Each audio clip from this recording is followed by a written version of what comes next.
Welcome to the Advancement Podcast. Our mission is to reach the lost in America by advancing leaders and churches so that communities are transformed. Join us as we discuss how to stay healthy as leaders, work in teams, and lead change. Come on, let's advance together.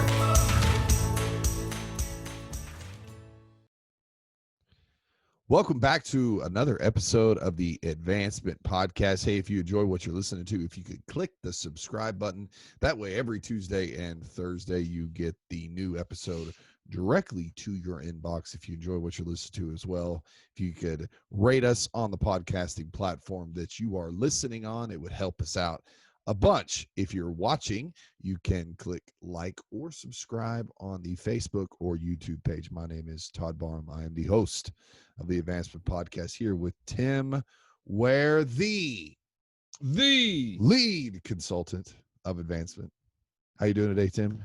Did you have a happy 4th of July? Yes, we know it's way past 4th of July, but for us, it's 4th of July. Yeah. I am a guy that when I go into restaurants, I like to, we go back into a restaurant a lot of times, it's not uncommon for me to just say, work down the menu. Mm-hmm. I like to try new foods.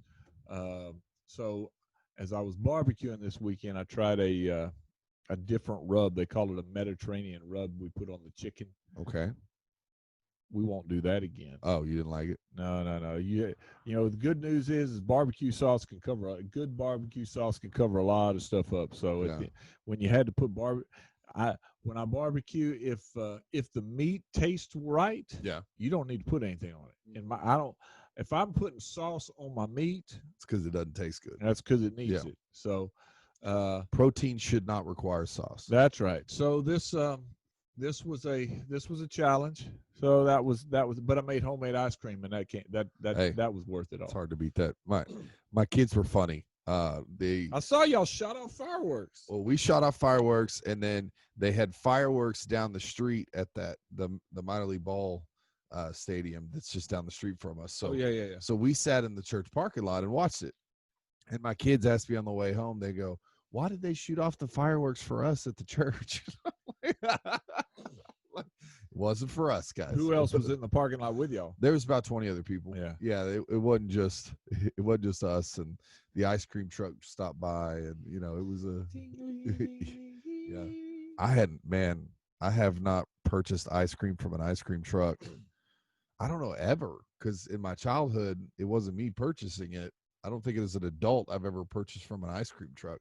Now I've done a food truck, but never an ice cream truck. So it's not that much different. It's not really, no. Except for they're not making it like in a food truck. Yeah. Well, yeah. And then ice cream. Unless you were eating off a Roach Coach. No, we weren't. No. Okay. And then but back in my day it was cash only. He had the square reader on so it was bring it, baby. Bring it. It was high class this time. So it was, Yeah. Things are changing. Yeah. Yeah, it was definitely interesting. So speaking of change, Tim. Speaking of change, Todd. We're talking about change today. So specifically, we're talking about creating a culture of change. This is a big deal in our, for advancement. We talk about one of the things that we love to deal in is change and transition. At the beginning of the podcast, it says that as we lead change. So Josh Brown says it so eloquently. Yeah. So leading change in churches and leading change, I think it's a big deal.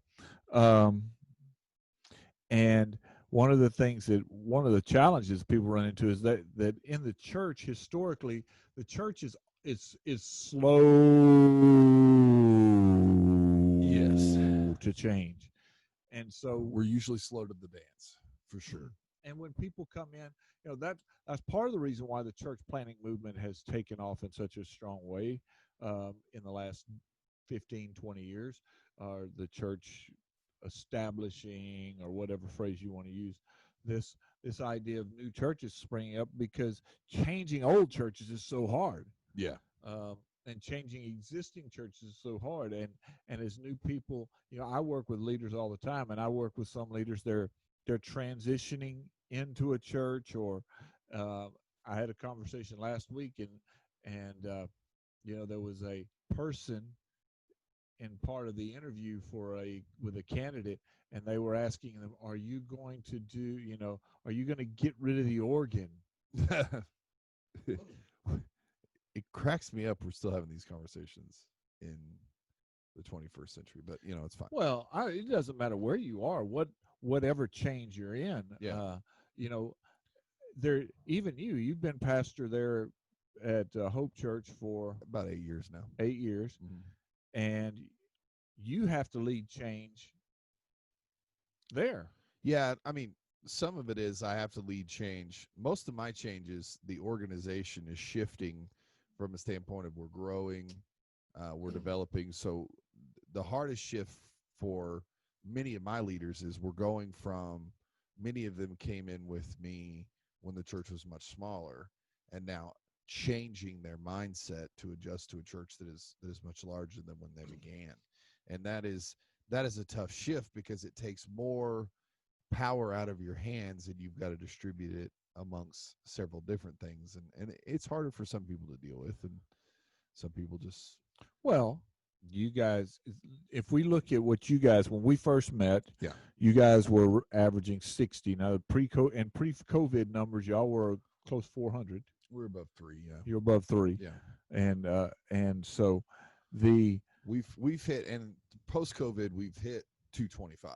But from what I've heard, that's not the norm. No, but I think that what I'm going is the amount of changes, because y'all were a mobile church, then you got a building, and you went from one service, you went to 2 services. We were you 3 went before COVID. Yeah. All volunteers to paid staff. Yeah. You went from Pastor Todd preaching and leading worship to having someone else leading the worship.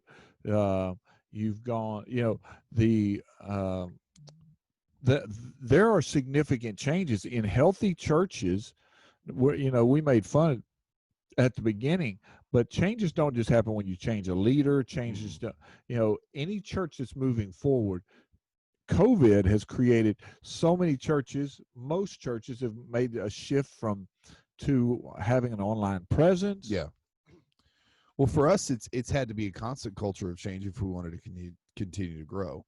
Now, we could have, at any point along the way, we could have dug our heels in and said, I'm not going to change, and we just wouldn't have grown. So let's just take that right there. Change is a constant. So churches that are growing are going to be experiencing changes, organizational changes, ministry style changes, ministry types of changes, because you've had to add. When you started out, you didn't have, you had a nursery and just a children's church, but now you have nursery, preschool, and children's church. Yeah. There's all change just is a constant. And if you're going to grow, then that automatically means change. And we see that, just the basics of nature teach us that. I mean, hello, puberty. Your kids haven't got there yet. Praise God. 4 of them coming. Yeah. Well, I'm most worried about the girl, but that's just because she's a girl. And just you're a dad, and you don't know what to do with it. I don't. Yeah, I've been there, done that. But it frightens me. But the point is that growth always leads to change. Okay, always leads to change. That's nature. So there's that kind of change. Then sometimes if culture's changing outside to be able to reach a harvest, that requires change in a church. Yeah. And that's often the hardest change, because can be one of the hardest changes, because when a church is, the way that you come to faith anchors something in your soul. And you would like to be able to reach people the way you were reached. Yeah. But to reach somebody different requires you to personally change. Yeah. And for a church to reach harvest as the culture around them changes, as the people out who are unchurched and who don't follow Christ is changing, then the church has to make changes in the way they do ministry. Yeah. So those kinds of shifts are very difficult. So that's the person saying, are you going to get rid of the organ? Because they grew up with the organ and they've loved the organ. And so the number one reason I hear in churches of people not wanting to change, and this is just what I hear, is they feel that if they change, they are somehow neglecting the gospel or somehow neglect or going against, because they'll say something like, the word of God never changes. They do say that. So why does the church need to change? Well, okay. Full disclosure here for a moment. This is something that I'm doing right now. Is I'm writing a book on this topic. Okay. And then hopefully, I would love for it to be ready for Christmas for people, but we'll see if we get there. We'll give away some signed copies on the Advancement Podcast. That'd be good. Copies. We'll give away copies. I don't know if anybody wants my signature, but anyway, Todd, I'll sign one for you. Thanks. I appreciate it. I'm sure somebody else would want one too. Anyway, so your wife will at least want a signed copy. No, my wife won't. You're so full of it. You know my wife better than that. Yeah. Anyway, my wife wouldn't even read a book I wrote. Well, right now Rachel's reading part of my the draft, and she's making comments. Oh, yeah. She hadn't even gotten out of chapter 1, and hadn't even got out of the first. And she says, "I think you've got a better opening story than that." So I'm going to probably have to change. She's read The Art of Storytelling, huh?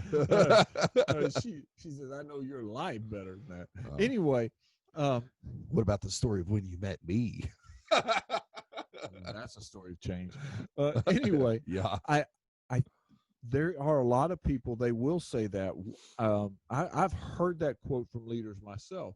Why should the church change? Yeah. But so let's just stop right there and analyze the fact that the scripture says that Jesus came to change us. Right.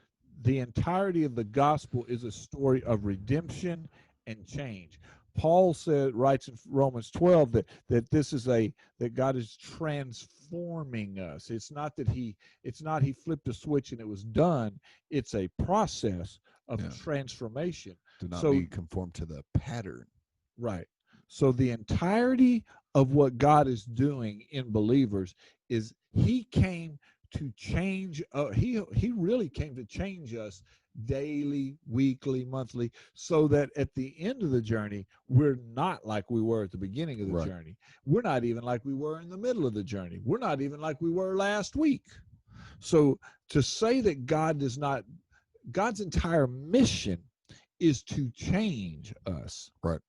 And that change starts with a change of accepting Christ. So to say that God's not into change, right, is completely. I almost used a really strong word there. Well, I think it is a misunderstanding of the mission of Christ. Right. Well, and I think we hide behind some of our insecurities about changing, behind these things that we know that are true, such as the Word of God, and so when people get uncomfortable, they blame excuses for not wanting to do things on other reasons. Well, okay, because change is never comfortable. Would you say that? Oh, for sure. I mean, psychology and research tells us that nor is it ever easy. By far, change is one of the great fears. It's one of the challenges that everybody faces.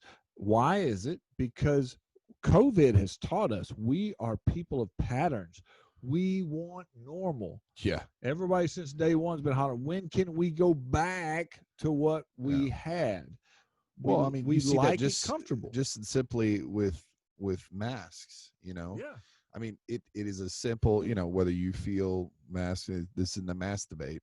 The mask That's pretty simple. That's pretty easy deal. It's a simple request, but it's out of our norm, so we react, whether positive, negative, whatever, and we're not here to talk about masks, but it's just one simple thing that we deal with right now. I remember the day you were too young when they first said we had to start wearing seatbelts.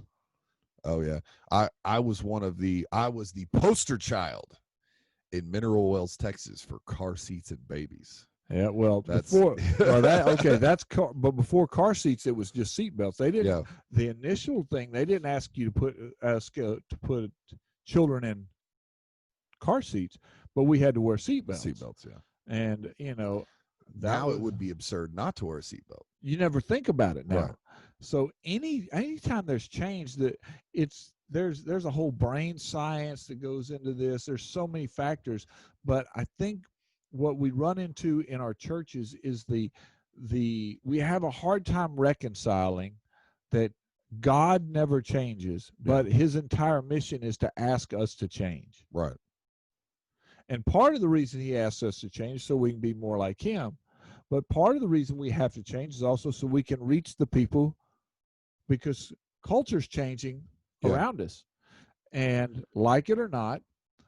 Well, in the 20th century, wouldn't you say we saw probably the most change we've ever seen in a history? We went from, at the beginning of the 20th century, not being able to circumnavigate the globe, and by the end we could be connected via the internet at any moment at the end of the 20th century. Now in the 21st, we're more connected than ever. The 20th century is a if you study history, is an incredible season of change. I mean, because you really do go from we're still in the Old West in 1900. In many parts of people are still pistol packing. You still got Geronimo running around the mountains of New Mexico. Right. I mean, because he's not captured till 1903, right? Yeah. And so you've got that. If you really study history and look at it, the World War I was maybe one of the most pivotal, most significant hinge points in our history. But yes, there was this mass change that happened. The unique thing about the church is that it changed very little for the first 70, 60 years, 50 years. Really, the church started changing more in the 60s, but it was always behind. I mean, it was trying to catch up, because we were still singing the same songs, doing things the exact same way, other than maybe we'd put air conditioning in our building. But even then, most churches still didn't even, most properties didn't have air conditioning in the 60s. That's really something that started coming in the 70s. Yeah. So, and now no one would come into a church without air conditioning. Correct. But so the church was already behind, and we have lagged behind. The beautiful thing, when you look at history, is that culture changed very little over 500 years. Yeah. I mean, there were advancements, but for a lot, things changed. Incremental. Things changed slowly. But now things change at a rapid pace. Yeah. And I think it's the speed of change that sometimes makes it difficult in our churches, because we have people who, when you still have what generational study people call traditionalists and boomers, not even Gen Xers like me, but traditionalists and boomers who still remember a slower changing society. Yeah. Many of them still in the pastorate, many of them sitting on your deacon boards, many of them the biggest tithe payers in your church. Yeah. I mean, let's just be honest. That's true. Yeah. The biggest givers in your church. And the pace of change is part of the difficulty. I mean, the pace of change for me as a Gen Xer can even be difficult. And that's some of what I struggle with, is I have to control my pace, because you know me, I'm good with running fast, but that's my generation. I mean, running fast is what we do. But I've had to learn with the board and, some of my leadership that I have to pace the change a bit, because they can get overwhelmed. But they're not unwilling to change, but I can't get too far out ahead of them. I've got to get just far enough that they feel like I'm pulling them along at a good speed. Let's take a moment and hear a word about advancement. Tim Ware has been a huge benefit and blessing to me personally as well as to my church. When Tim and I first connected in a coaching setting, my church was running in the 130 range. We now run 260, plus we have a really strong online audience. We went through a process of rebranding and changing our name, focusing on our vision, and shifting our culture in a lot of arenas. Tim was invaluable to talk us through that. He came out and met with our team. He was a huge, huge blessing. I highly, highly recommend Advancement. Now let's get back to the podcast. Speed. Well, I don't know that your generation, I mean, things change faster, but even there was a book by Malcolm Gladwell that was written. It's called Tipping Points. It's a brilliant work. One of his it's a kind of one of his classics. It's a sociological study. It's kind of a marketing study, but it looks at bigger pieces. And he breaks people into categories of what he calls innovators. Mm-hmm.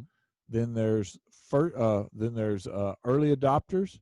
Then what he calls the late majority or mid adopters. Then there's I've heard some of this language. Yeah. Then there's the laggards. Okay. So if you assume that innovators are all they're this 5%, this little bitty group that's always out on the edge. They're the first people to everything. They're making changes. They can't stand status quo of any kind. And it's just, there's that group. Yeah. Then there's the early adopters, which is 10 to 15% still. It's really 10 to 15%, and they're the people that line up. They're the people that are lining up for an iPhone. Right. Yeah. They got to have the newest thing. Right. And then there's the late majority, and this is a big swath of people. It's not that they're against the new thing. They just want to see it work first. Yeah. They need a little bit of proof before they dive in. All right. And then there's the laggards. And the laggards make up about 30%. Yeah. It depends on how the numbers run. But anyways, people have run these numbers different ways. But in this laggard group, they're going to change when they're forced to change. Right. They don't want to change. I like it the way it is, and I don't want to leave it. And and there's a couple of things that are important, because he's right when he writes about this. He's really taking marketing view, and what he says is to change a trend, to create a trend, whether it be a fashion trend or whatever kind of trend. You need about 20. All you need is about 20 to 25%. That's the tipping point. Right. Because if the innovators are going to do it anyway. Most of the early adopters are going to do it anyway. But when you can get into that late majority, that means that it's been there long enough that people are saying, okay, then that's what he calls the tipping point, and change is going to happen. Yeah. So that's as from a leadership perspective, it means that there's going to be some people who are just, oh yeah, let's go. Oh yeah. They're always, let's go, Pastor, and you're going to have to go, whoa, slow down. And there's going to be some people that never go with you. Yeah. Now, I was talking about this with a 27-year-old leader, and he's saying, I don't believe that's true. I said, I think it's true. It's still true. He said, it's not true for my generation. I said, sure it is. Sure. I said, now what the difference is, as the pace that people move from innovator, the pace may be faster, yeah. But the groups are still there. And I think the other thing, psychologically speaking, is I'm an innovator in some areas, and some areas I'm a laggard. Yeah. So we know it's not, no, but so are you. There are things in your life you're just like, I'm not going. Yeah. So it's not a universal rule. It's kind of an audience specific rule. Right. But it does give us some insights that when we go to make a change, we have to recognize that the people that are affected, let's say it like that, the people that are affected by that change, we have to, before we can really institute it and press it, we need to have about 20 to 25% of those people affected have bought in. Right. Now that's through experimentation and testing it and things like that. But that's, so we don't need 100%, but we have to have enough that those others will go, oh, okay, we can go that way. Yeah. So there's a prep piece to it. I think that we also, as leaders in the church, have to recognize that some people, that there's a balancing between theology and methodology. Yeah. Because our theology, the way we learn what we believe, is tied to how we practice it. Yeah. And if I change the practice, it does feel like you're changing my belief. Right. But the two aren't necessarily tied together. They're not tied together. But we have to talk about that. We have to help people understand that. Mm-hmm. We have to dig into that. The number one thing that leaders, especially younger leaders, when you're young, you always have new ideas, and there's almost always there's something about change you want to do. Right.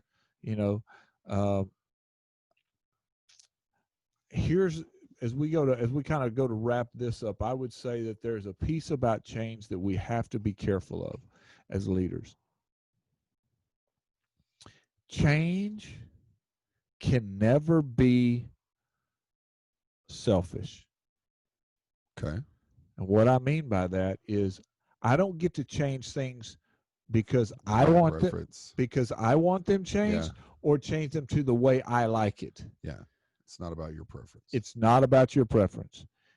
If Jesus shows us in the garden that change and leadership cannot be selfish. He sat there and said, I don't want this to happen. Lord, if there's any other way. Father, if there's any other way. And preference is a big deal because we all like what we like. Now the flip side of that is, well, then, because Paul tells us to prefer one another. Mm-hmm. So we should actually be I should lay down my preference for someone else's preference. Right. But then that would mean, well, we sing the song somebody else likes, we do this, we do whatever. But here's the real question. Who are we deferring to? Yeah. The deference, where we should defer, if we're following the model of Jesus. Jesus says, the Father says he sent Jesus into the world. Why? He gave his only son to seek and save the lost. That's right. So we should be deferring to reaching the lost, to the harvest, not to the church. We usually defer to the church first. Yeah. Usually. Well, that's because by nature we're selfish people. I mean, it's part of the brokenness of humanity we have to overcome. Right. But leaders cannot, and I've been guilty of it, man, to say, well, this is what I want. I like that. Well, who cares what you like? Yeah, it's not about you. It's not about you. That's a little turn of phrase there. Anyway. Yeah. But I think so, leaders not being selfish in change and not leading change just because they want it or how they want it or to get what they want is also part of the reason that we end up with big clashes in church change, because it feels like I'm the leader, I'm the pastor, and I want it this way because it makes me happy. It's what I'm comfortable with. Right. And that's not leadership. Yeah. Well, that's a pretty good start. Yeah. Controversial start, yeah, maybe. We'll do an episode or two more on this. We'll see how it goes. All right, so what's your takeaway? The one thing that resonated with me is change is constant in a growing church. Because I've come out of 18 months that I started this 18 months ago with a completely different staff and leadership than I have now. And in some ways I've been kicking myself going, am I doing something? But God's just been showing me over and over and over, I'm prepping you for what's next. I'm changing what I need to change so that I can take you into something that's next. And so, this just kind of resonates with me because, sometimes God has to change some things in us and in the organization before we can see the blessing come. I grew up down in southeast Texas, and we have that's near the mouth of the Trinity River. Okay. And the Trinity River moves through this place, but that right there at the end, just like over by New Orleans and the Mississippi River, there's often at the ends of some of these big rivers, there's a delta. Yeah. Where the water spreads out and it doesn't move, or it moves very little. And what happens to the water when it doesn't move? Stagnates. It becomes stagnant. It becomes, it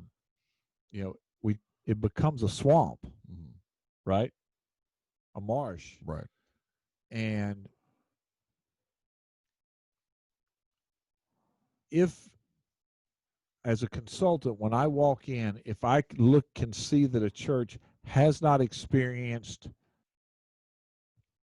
change in 5 years, in 10 years, then first of all, it saddens me, because what I know is that there's stagnancy. Yeah. And I hate to use that word, but it's true. If there hasn't been significant change, then what it tells me is that